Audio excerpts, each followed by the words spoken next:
بسم اللہ الرحمن الرحیم۔ رسول اللہ صلی اللہ علیہ وآلہ وسلم نے ارشاد فرمایا، جو شخص اہل مدینہ سے دھوکہ کرے گا تو وہ اس طرح پگھل جائے گا جیسے نمک پانی میں گھل جاتا ہے۔ رسول اللہ صلی اللہ علیہ وآلہ وسلم نے ارشاد فرمایا، تم میں سے میرے نزدیک زیادہ محبوب وہ شخص ہے جو زیادہ اچھے اخلاق والا ہے۔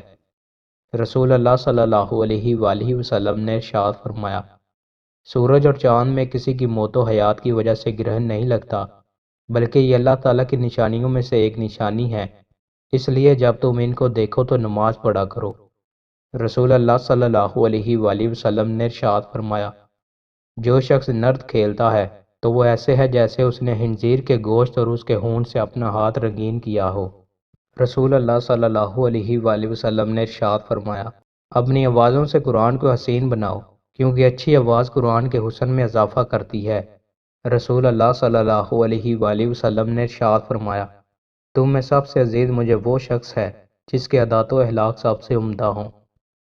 دوستوں، مزید اچھی ویڈیوز کے لیے ہمارے چینل کو سبسکرائب لازمی کریں۔ بہت شکریہ۔